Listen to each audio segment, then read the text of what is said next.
Green moon पर आप सुन रहे हैं शार्लक होम्स की कहानी चितकबरा पट्टा का दूसरा और अंतिम भाग।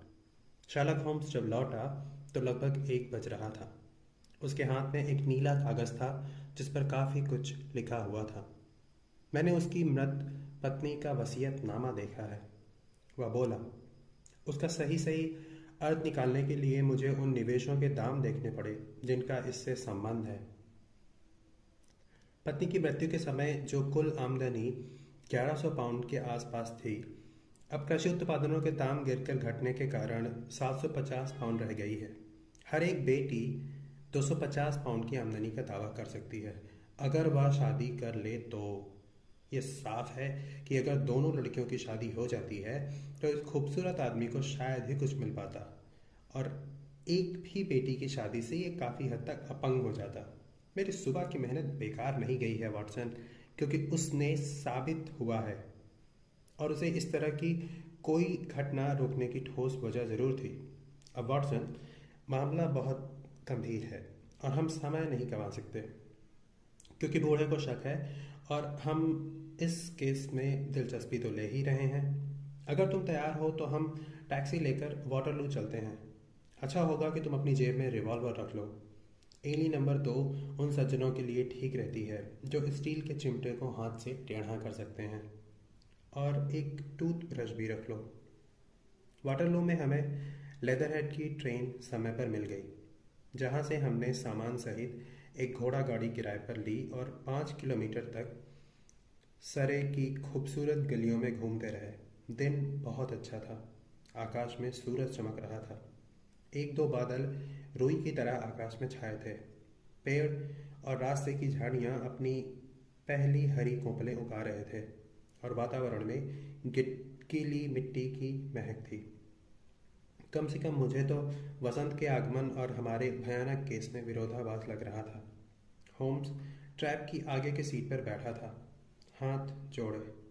उसका हैट आंखों तक झुका हुआ था और उसकी ठोड़ी छाती पर टिकी थी। वह काफ़ी सोच में डूबा था। अचानक वह चौंका और मुझे कंधे पर थपथपाकर खेतों की ओर इशारा किया। वहाँ देखो, वह बोला। बहुत सारे पेड़ों का घना बाग ढलान पर दिख रहा था। पेड़ों की डालियों के बीच एक पुरानी इमारत की छत दिखी। स्टोक मरान, वह बोला। हाँ सर, वह डॉक्टर ग्रिस्बी रॉलेट का घर है, ड्राइवर ने बताया। वहाँ पर कुछ निर्माण का काम चल रहा है, होम्स ने कहा। हम वहीं जा रहे हैं। हुआ रहा गांव, ड्राइवर ने छत की ओर इशारा करते हुए कहा, जो कुछ दूरी पर थे। अगर आप लोग घर तक जाना चाहते हैं तो इस बाड़े के ऊपर से जाकर खेतों के पैदल रास्ते से जाएं। वह वहाँ है जहाँ वह युवती घूम रही है, और वह युवती मेरे ख्याल से मिसेस स्टोनर है। होम्स ने आंखों पर छाया करते हुए कहा। हाँ, मुझे लगता है हमें वही करना चाहिए जो तुम कह रहे हो। हम उतरे, भाड़ा चुकाया और घोड़ा गाड़ी लेदरहेड लौट गई। मैंने भी यही सोचा था, होम्स ने बाड़े से उतरते हुए कहा। इस आदमी को ऐसा लगना चाहिए कि हम यहाँ किसी काम से आए हैं। इसने वो सब बातें नहीं फैलाएगा। नमस्कार मिस्टर स्टोनर, देखो हमने अपना वादा पूरा किया है। सुबह वाली युवती जल्दी जल्दी हमारे पास आई। उसके चेहरे पर खुशी झलक रही थी। मैं बड़ी उत्सुकता से आप लोगों का इंतज़ार कर रही थी। हमने गर्मजोशी से हाथ मिलाते हुए वह बोली। सब कुछ ठीक चल रहा है। डॉक्टर रॉलेट शहर गए हुए हैं और शायद शाम से पहले वह नहीं लौटेंगे। हमें डॉक्टर से मिलने का मौका मिल चुका है। होम्स ने कुछ शब्दों में उसे बताया कि क्या हुआ था। सुनते ही मिसेस स्टोनर का चेहरा फक पड़ गया। इसका मतलब उन्होंने मेरा पीछा किया? ऐसा ही लगता है। वह इतने चालाक हैं कि मैं कभी अपने को सुरक्षित नहीं महसूस करती। वापस आने पर वह न जाने मुझे क्या कहेंगे। उनसे बचकर रहना होगा, क्योंकि उन्हें पता न चले कि उनके पीछे कोई उनसे भी चालाक शख्स लग गया है। आज रात आपको ताले में बंद रहना होगा। अगर वह हिंसक हो जाएंगे तो हम आपको आंटी के पास हैरो ले जाएंगे। अब हमें अपने समय का सही इस्तेमाल करना होगा, इसलिए फ़ौरन हमको उन कमरे में ले चलो जिनकी मैं पड़ताल करना चाहता हूँ। इमारत पत्थर की थी, जिस पर काफ़ी काई जमी थी।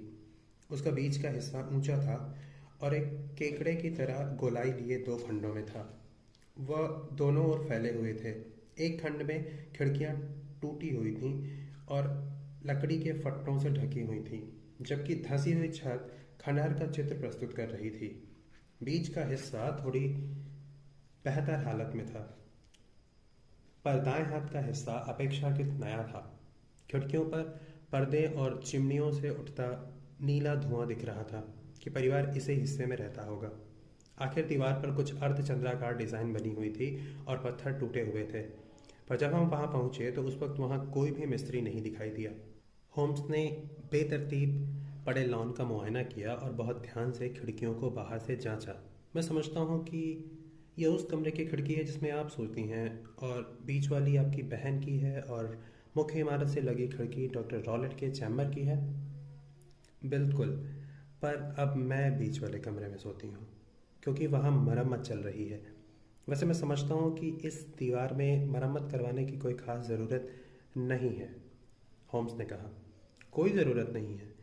मुझे लगता है कि यह मुझे मेरे कमरे से हटाने का बहाना था। हाँ, इससे बात कुछ कुछ समझ में आ रही है। अब इस सकरे खंड की दूसरी ओर गलियारा है जिनमें से तीनों कमरे खुलते हैं। उनमें खिड़कियां तो होंगी, हाँ, पर बहुत छोटी छोटी, इतनी छोटी कि उनमें से कोई आ जा नहीं सकता। क्योंकि आप दोनों रात में अपने अपने कमरों में ताला लगा दी थी, तो इस तरफ से कोई नहीं आ सकता था।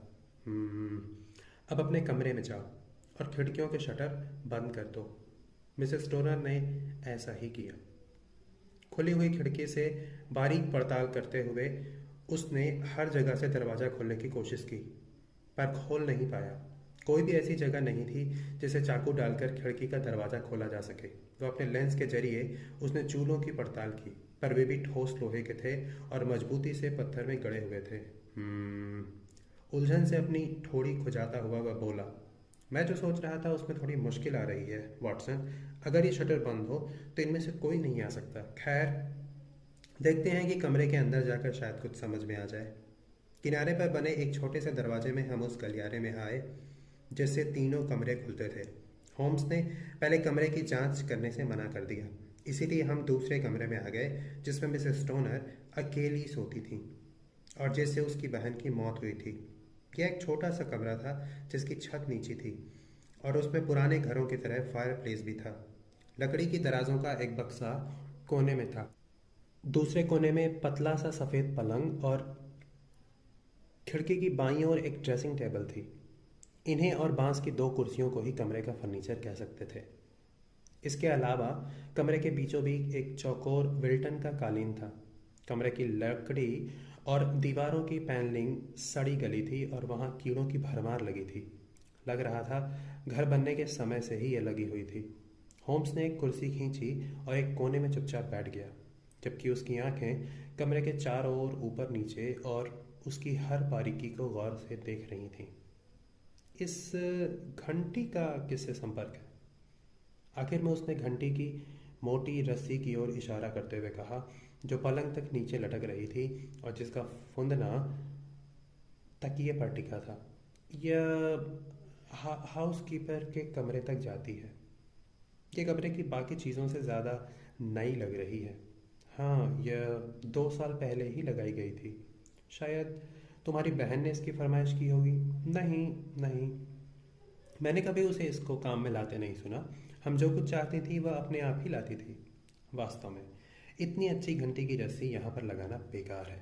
मुझे कुछ मिनट का समय दो जिससे मैं आके फर्श को जांच लूँ। वह लेंस हाथ में लिए मुंह के बल फर्श पर लेट गया और घुटनों के बल यहाँ वहाँ चलता फर्श के बीच की दरारों की जांच करने लगा। फिर उसने कमरे की लकड़ी की भी जांच की। फिर वह खड़ा होकर पलंग तक आया और कुछ समय उसकी ओर घूरते हुए बिताया और दीवार को ऊपर से नीचे तक देखता रहा। आखिर में उसने रस्सी हाथ में ली और उसको झटका दिया। अरे, यह तो नकली है, वह बोला। क्या यह बजेगी नहीं? नहीं, यह तो किसी तार से भी नहीं जुड़ी है। यह तो बड़ी दिलचस्प बात है। और अब तुम देख सकते हो कि ऊपर यह रोशनदान के पास एक हुक से बंधी हुई है। कितनी अजीब बात है, मैंने पहले कभी गौर ही नहीं किया। मिस स्टोनर ने कहा। बहुत अजीब, रस्सी खींचते हुए होम्स ने कहा। इस कमरे के बारे में एक दो बातें खास हैं, जैसे कि इस इमारत को बनाने वाला बिल्डर कितना बेवकूफ़ था कि रोशनदान दूसरे कमरों में खोले, जबकि इतनी ही मेहनत में वह बाहर की हवा से संपर्क कर सकता था। यह बात भी नई है, युवती बोली। यह रोशनदान उसी समय बनाया गया होगा जब यह घंटी लगी होगी, होम्स ने टिप्पणी की। हाँ, उस समय कई छोटे मोटे बदलाव किए गए थे। ये सभी बदलाव दिलचस्प हैं। नकली घंटी की रस्सी और रोशनदान जिससे ताज़ी हवा नहीं आती। तुम्हारी अनुमति से मिसेस स्टोनर, अब हम अंदर वाले कमरे की जांच करेंगे। डॉक्टर ग्रिस्बी रॉलेट का कमरा सौतेली बेटियों के कमरे से बड़ा था, पर उसका फर्नीचर सादा था। एक कैंप बेड, एक छोटा लकड़ी का शेल्फ जिसमें किताबें भरी हुई थीं, जो ज़्यादातर तकनीकी विषयों पर थीं। बेड के पास एक आराम कुर्सी, दीवार के सहारे एक सादी लकड़ी की कुर्सी, एक गोल मेज और एक बड़ी सी लोहे की सेफ थी। वह धीरे से कमरे में घूमता रहा और हर चीज़ को बेहद दिलचस्पी से देखता रहा। इसमें अंदर क्या है? सेफ पर थपथपाते हुए उसने पूछा। मेरे सौतेले पिता के बिजनेस के कागजात। ओह, तो आपने इसे अंदर से देखा हुआ है? सिर्फ एक बार, कुछ साल पहले। मुझे याद है तब यह कागज़ों से भरा था। जैसे कि इसमें बिल्ली तो नहीं है? नहीं, कितनी विचित्र बातें कर रहे हैं। तो इसको देखो। उसने दूध का छोटा कटोरा ऊपर उठाया और उसके ऊपर रखा हुआ था। नहीं, हम बिल्ली नहीं पालते, पर यहाँ एक चीता और एक बबून है। अरे हाँ, याद आया। पर चीता भी एक बड़ी बिल्ली ही तो है। फिर एक कटोरे दूध से उसे क्या संतोष हो सकता है? एक बात है जो मैं तय करना चाहता हूँ। वह लकड़ी की कुर्सी के पास उकड़ू बैठा और बड़े गौर से उस सीट की जांच की। धन्यवाद, सारी बातें साफ हो गई। उठकर लेंस जेब में डालते हुए वह बोला, हेलो, ये तो दिलचस्प चीज़ है। जो चीज़ उसने देखी थी वह पलंग के एक कोने में टंगी कुत्ते की छोटी सी जंजीर थी। इस जंजीर को इस तरह मोड़ा हुआ था कि उससे एक फंदा बन जाए। इससे क्या समझ रहे हो, वॉटसन? यह एक आम जंजीर है, पर मैं समझ नहीं पा रहा हूँ कि इसे बांध क्यों रखा है। यह आम बात है ना? ये दुनिया बड़ी दुष्ट है, वॉटसन। और जब तक होशियार आदमी जुर्म की दुनिया में आता है तो यह सबसे बुरी बात होती है।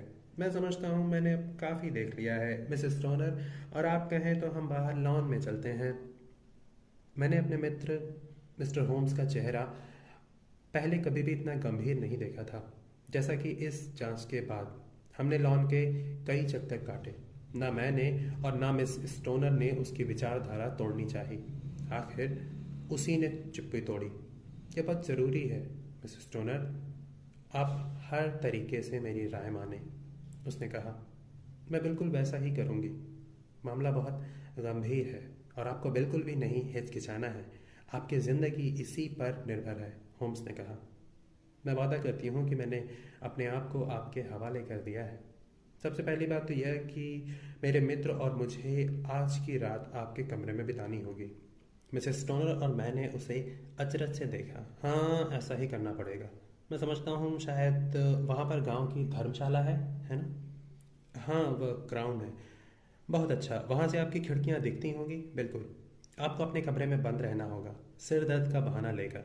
जब आपके पिता लौटें तो आप समझें कि वह रात को आराम करने चले गए हैं, तो आप अपनी खिड़कियों के शटर खोल देना और हमें इशारा करने के लिए वहाँ पर अपना लैंप रख देना।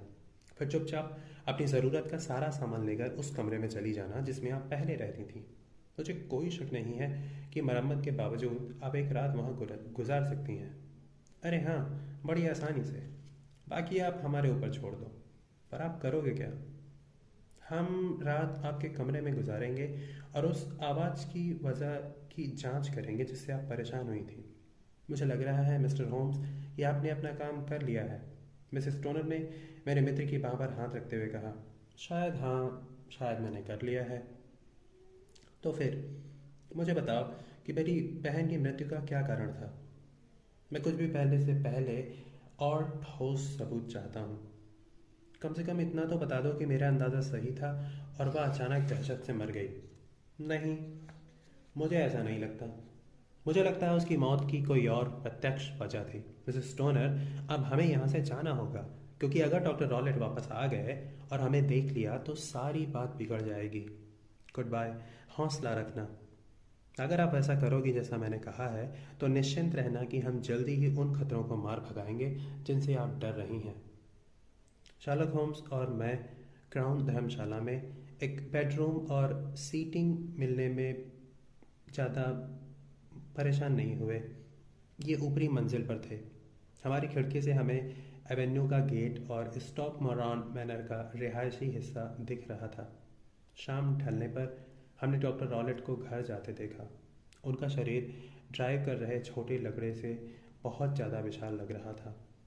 लड़के को लोहे के फाटक खोलने में कुछ दिक्कत हुई और हमें डॉक्टर की कर्कश आवाज़ सुनाई दी। हमने देखा उन्होंने कितने भयानक क्रोध से अपनी मुट्ठी लड़के की ओर तानी हुई है। ट्रैप आगे चलता गया और कुछ मिनटों बाद हमने अचानक पेड़ों के बीच से रोशनी देखी, जब सीटिंग रूम में लैंप जलाया गया होगा। क्या तुम जानते हो वॉटसन, होम्स ने कहा जब हम सारे अंधेरे में बैठे हुए थे, आज तुमको अपने साथ ले जाने में मुझे हिचक हो रही है। आज खतरे की पूरी संभावना है। क्या मैं मदद कर सकता हूँ? मैंने पूछा। तुम्हारा होना बेशकीमती होगा, फिर मैं ज़रूर चलूँगा, मैंने कहा। बड़ी मेहरबानी है तुम्हारी। तुम खतरे की बात कर रहे हो। जाहिर है कि तुमने कमरे में वह कुछ देखा है जो मैं नहीं देख पाया। नहीं, पर मैं सोच रहा हूँ कि मैंने उसमें से तुमसे ज़्यादा निष्कर्ष निकाले हैं। मैं मान रहा हूँ कि तुमने वह सब देखा होगा जो मैंने देखा था। मुझे रस्सी घंटी के अलावा कुछ अलग से नहीं दिखा। और वह किस काम की है, मैं यह भी नहीं सोच पा रहा हूँ। तुमने रोशनदान भी देखा? हाँ, पर मैं नहीं सोचता कि दो कमरों के बीच एक छोटा सा रोशनदान कोई बड़े आश्चर्य की बात है। वह इतना छोटा है कि चूहा भी मुश्किल से निकल पाएगा। स्टॉक मरान आने से पहले ही मैं जानता था कि हमें रोशनदान मिलेगा। My dear Holmes. ओह हाँ, मैंने सोचा था। तुमको याद होगा कि अपने स्टेटमेंट में उसने कहा था कि उसकी बहन को डॉक्टर रॉलेट की सिगार की गंध आती है, और इससे यही अनुमान लगाया जा सकता है कि इन दोनों कमरों में संपर्क होगा। यह संपर्क छोटा ही रहा होगा, नहीं तो कॉरोनर की जांच में इसी का जिक्र होता। इसीलिए मैंने समझ लिया कि यह रोशनदान होगा। पर इससे क्या नुकसान हो सकता है? कम से कम तारीखों के मामले में तो कुछ मेल है ही। एक रोशनदान बना, रस्सी लटकी, एक महिला पलंग पर सोती है और मर जाती है। क्या यह तुमको चौंकाने वाली बात नहीं लगती? मुझे इन सब में कोई खास संबंध दिखाई नहीं देता। क्या तुमको पलंग में कोई विशेष बात नज़र नहीं आई? नहीं, वो फर्श से जुड़ा हुआ था। क्या तुमने पहले कभी कोई पलंग फर्श से जुड़ा देखा है? शायद नहीं। युवती अपना पलंग सरका नहीं सकती थी। उसे रोशनदान के पास उसी तरह रहना था और रस्सी के पास भी। यह कह सकते हैं घंटी रस्सी किसी काम की नहीं थी। होम्स, मैं चिल्लाया। मुझे अब कुछ कुछ समझ में आ रहा था।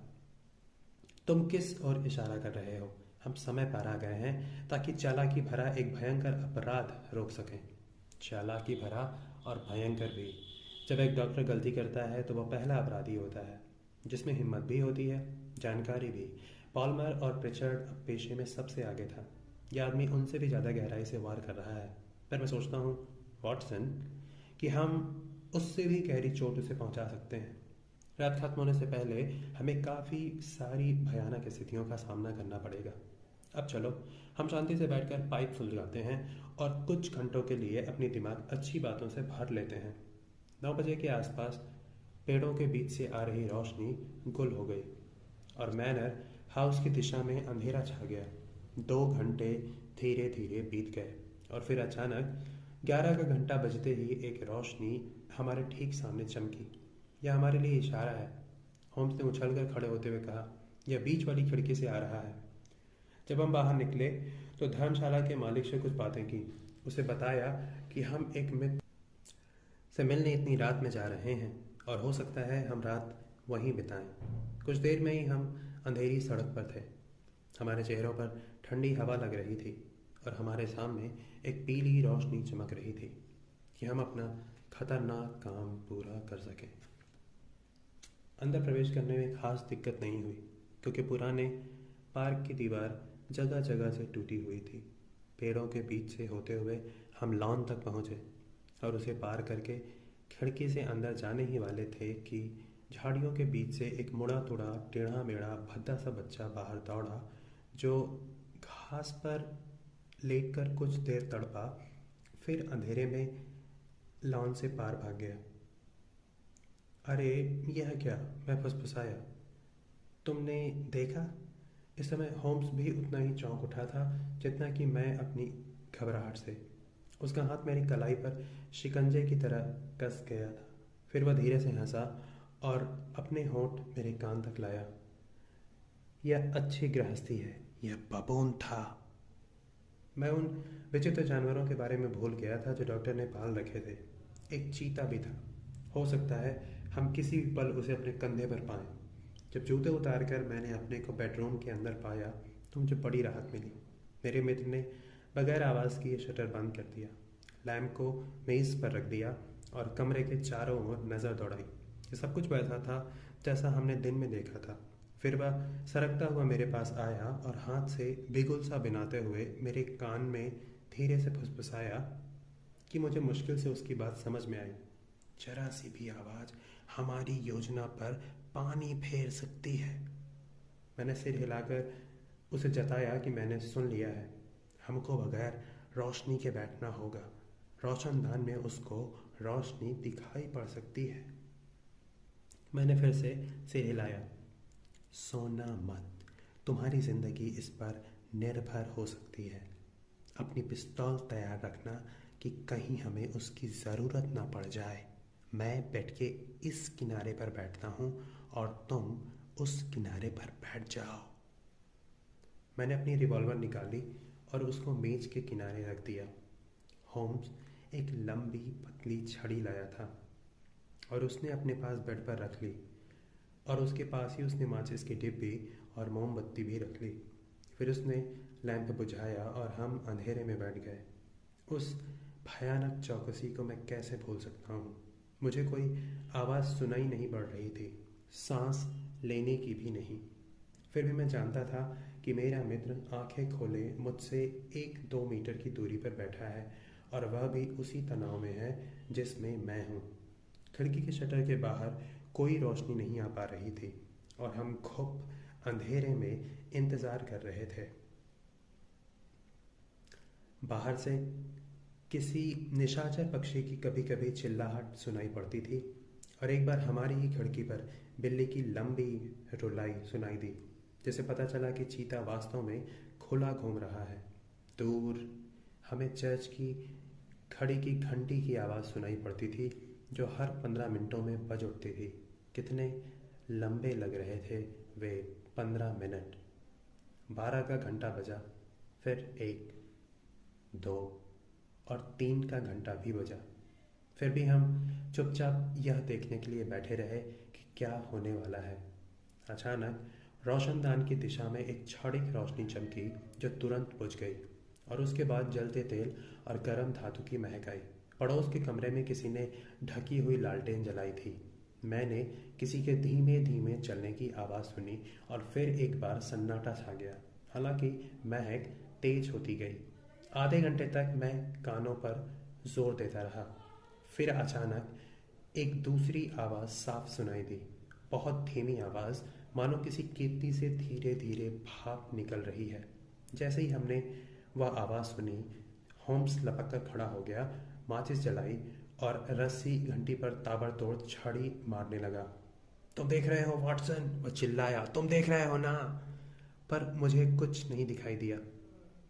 जिस पर होम्स ने रस्सी घंटी पर छड़ी से वार किया, उसी समय मुझे एक धीमी सीटी की आवाज़ सुनाई दी, पर मेरी थकी हुई आंखों ने कौंधती तेज रोशनी की वजह से मेरे लिए बता पाना मुश्किल था कि वह क्या चीज़ थी जिसे मेरा मित्र इतनी बुरी तरह पीट रहा था। मैं देख रहा था कि उसका चेहरा सफ़ेद पड़ गया था और यह भय और घृणा से भरा हुआ था। उसने रस्सी घंटी पर प्रहार करना बंद कर दिया और अब वह रोशनदान की ओर देख रहा था। तभी अचानक रात के सन्नाटे में मैंने ऐसी भयानक चीख सुनी जैसे कि मैंने आज तक अपने जीवन में नहीं सुनी थी। वह धीरे धीरे तेज होती गई। उसमें दर्द भी था, डर भी, और गुस्सा भी, और सभी भावों से मिली जुली चीख थी। कहते हैं कि इस चीख से गांव और दूर पाती के घर के सोते हुए लोग अपनी बिस्तरों में उठ बैठे थे। हमारे दिलों में बर्फ जम गई थी। मैं खड़ा हुआ होम्स को ताक रहा था और वह मुझे, जब तक चीख की आखिरी प्रतिध्वनि उसी सन्नाटे में विलीन नहीं हो गई जिसमें से वह उठी थी। इसका क्या मतलब हो सकता है? उखड़ी हुई सांसों से मैंने पूछा। इसका मतलब है कि अब सब कुछ खत्म हो चुका है, होम्स ने जवाब दिया, और इसी में सबकी भलाई है। अपना पिस्तौल लो और हम डॉक्टर रॉलेट के कमरे की ओर चलते हैं। चेहरा गंभीर बनाए हुए उसने लैंप जलाया और आगे आगे गलियारे में चला। 2 बार उसने दरवाजे पर दस्तक दी पर अंदर से कोई जवाब नहीं आया। फिर उसने हैंडल घुमाया और अंदर गया। मैं उसके ठीक पीछे था, पिस्तौल हाथ में लिए। जो नज़ारा हमारी आंखों के सामने था वह अद्भुत था। मेज पर एक लालटेन रखी थी जिसका शटर आधा खुला था। सेफ का दरवाज़ा खुला हुआ था। इस मेज़ के पास लकड़ी की कुर्सी पर डॉक्टर ग्रिस्बी रॉलेट बैठा था, एक लंबा ड्रेसिंग गाउन पहने, और उसकी नंगी एड़ियाँ दिख रही थीं। पैरों में लाल रंग की टर्किश चप्पलें थीं। उसके गोद में वह लंबी रस्सी थी जो हमने सुबह देखी थी। उसकी ठोड़ी ऊपर की ओर उठी हुई थी और उसकी आंखें छत के कोनों पर खौफनाक तरीके से जमी हुई थीं। उसके माथे पर एक अजीब सा पीला पट्टा था जिस पर भूरे से धब्बे थे, जो उसने सिर की चारों ओर कसकर लिपटा हुआ था। जब हम कमरे में दाखिल हुए तो वह न हिला, न कोई आवाज़ की। पट्टा, चितकबरा पट्टा, होम्स ने मेरे कान में कहा। मैंने एक कदम आगे बढ़ाया। उस क्षण में उसकी विचित्र पगड़ी हिलने लगी और डॉक्टर के बालों के बीच से हमें दिखाई दिया कि वह एक जहरीले सांप की फूली हुई गर्दन और हीरे के आकार का सिर था। यह तो सॉम्प एडर है, आश्चर्य से होम्स ने कहा। भारत का सबसे खतरनाक सांप, जिसके काटने से रॉलेट 10 सेकंड के अंदर ही मर गया है। सच है, हिंसा पलटकर हिंसा करने वाले पर ही वार करती है। किसी दूसरे के लिए गड्ढा खोदने वाला खुद उसी में गिर जाता है। इस सांप को इसकी मांद में वापस ढकेलते हैं होम्स, और फिर हम मिस स्टोनर को किसी सुरक्षित जगह ले जाएंगे। इलाके की पुलिस को खबर कर देंगे कि क्या हुआ है। बोलते बोलते उसने मृत आदमी की गोद से चाबुक लिया और उसका फंदा सांप की गर्दन में डालकर उसे डॉक्टर के सिर से खींचा और हाथ भर की दूरी में रखते हुए उसे लोहे के सेफ में डालकर उसे बंद कर दिया जहां से वह आया था। डॉक्टर ग्रिस्बी रॉलेट स्टोक मोरान वाली मौत के असली तथ्य नहीं है। यह आवश्यक नहीं है कि मैं इस विवरण को और लंबा खींचूं, जो पहले से ही काफ़ी लंबा हो चुका है, और यह बताऊं कि हमने भयभीत युवती को सारा किस्सा कैसे सुनाया, कैसे हमने सुबह की गाड़ी में से उसको उसकी मौसी के पास हैरो भेजा, कैसे जांच की धीमी गति के बाद फैसला आया कि डॉक्टर अपने खतरनाक पालतू सांप के साथ खेलते हुए मरा। अब हम वापस जा रहे थे। अगले दिन शर्लक होम्स ने मुझे केस के उन पहलुओं के बारे में बताया जो मुझे बिल्कुल मालूम नहीं था। मैं एक बिल्कुल गलत नतीजे पर पहुंचा था, होम्स बोला, जिससे पता चलता है कि अपर्याप्त तथ्यों के साथ राय बनाना कितना खतरनाक होता है। कंजरों की उपस्थिति और बेचारी लड़की ने जिस बैंड का जिक्र किया था जो उसने निसंदेह माचिस की रोशनी में देखा होगा, उससे मैं जांच की उल्टी राह पर चला गया था। मैं सिर्फ इस बात का श्रेय ले रहा हूँ कि जैसे ही मुझे पता चला कि किसी दरवाजे या खिड़की से उस कमरे में रहने वाली किसी लड़की के लिए कोई खतरा नहीं आया होगा, उस वक्त मैंने अपनी राय बदल दी। जैसे मैं पहले बता चुका हूँ, मेरा ध्यान फौरन इस रोशनदान और रस्सी घंटी की ओर गया जो बिस्तर पर लटकी हुई थी। यह जानकर कि यह नकली है और पलंग फर्श से जुड़ा हुआ है, मुझे फौरन शक हुआ कि यह रस्सी मात्र साधन है जो किसी चीज़ को रोशनदान से पलंग तक आने के लिए भेजती है। मेरे मन में फौरन सांप का ख्याल आया। जब तक मुझे पता चला कि डॉक्टर को भारत से जंगली प्राणी मिलते रहते हैं, मुझे लगा मैं सही दिशा में जा रहा हूँ। पूर्व में प्रशिक्षित किसी भी होशियार और दुष्ट आदमी को यह विचार आना ही था कि सांप का जहर किसी ऐसे काम में जरूर आएगा जो किसी भी केमिकल टेस्ट में पकड़ा नहीं जा सकेगा। यह जहर जल्दी असर करता है, यह बात भी उसे अच्छी तरह मालूम थी। जांचकर्ता बहुत ही ज़्यादा पैनी नज़र वाला हो तो वह समझ सकता है कि सांप ने जहाँ काटा है वहाँ पर 2 छोटे छोटे काले निशान हैं। फिर मुझे सीटी की बात याद आई। इससे पहले मुझे मृत युवती को सुबह रोशनी दिखे सांप को वापस अपने कमरे में बुलाना ज़रूरी था। उसने शायद उस दूत की मदद से सांप को इस तरह प्रशिक्षित किया था कि बुलाए जाने पर वह वापस आ जाए। जब वह ठीक समझता, सांप को रोशनदान में छोड़ देता, इस विश्वास से कि सांप रस्सी के नीचे रेंगता हुआ पलंग पर उतर जाएगा। वह युवती को काट भी सकता है और नहीं भी। हो सकता है वह हफ्ते भर हर रात बच जाए, पर कभी न कभी वह शिकार हो ही जाएगी। उसने कमरे में जाने से पहले ही मैं सारी बातें समझ गया था। उसकी कुर्सी का मुआयना करके मैंने देखा कि वह उस पर खड़ा हुआ करता था, जो कि ज़रूरी था ताकि वह रोशनदान तक पहुंच सके। दूध का कटोरा और चाबुक का फंदा देखकर मेरे सारे शक दूर हो गए। मिसेस स्टोनर ने जो धातु की छनछनाहट सुनी थी, उसके पिता द्वारा सांप को अंदर फेंककर जल्दी से सेफ बंद करने से उठी थी। एक बार मैं सारी बातें समझ गया तो तुमको मालूम ही है कि उसे साबित करने के लिए मैंने क्या उपाय किया। मैंने सांप को फुफकारते सुना था, जो तुमने भी सुना होगा, और मैंने फौरन रोशनी जलाई और उस पर हमला किया। वह रोशनदान से चला गया और उसने अपने मालिक पर वार कर दिया, जो उसी तरफ बैठा था। मेरी छड़ी के कुछ वार उसे लगे होंगे, जिससे उसका क्रोध जाग गया होगा। फिर उसने उस व्यक्ति को डस लिया होगा जो उसके सामने सबसे पहले आया होगा। और इसमें कोई शक नहीं है कि अप्रत्यक्ष तौर पर मैं ही डॉक्टर रॉलेट की मौत का जिम्मेदार हूँ। पर मैं यह नहीं कह सकता कि मेरी सोच पर किसी तरीके का बोझ पड़ेगा, वॉटसन। आप सुन रहे थे शर्लक होम्स की कहानी चितकबरा पट्टा का दूसरा और अंतिम भाग। शर्लक होम्स की कहानियाँ सुनने के लिए सुनते रहें ग्रीन मून।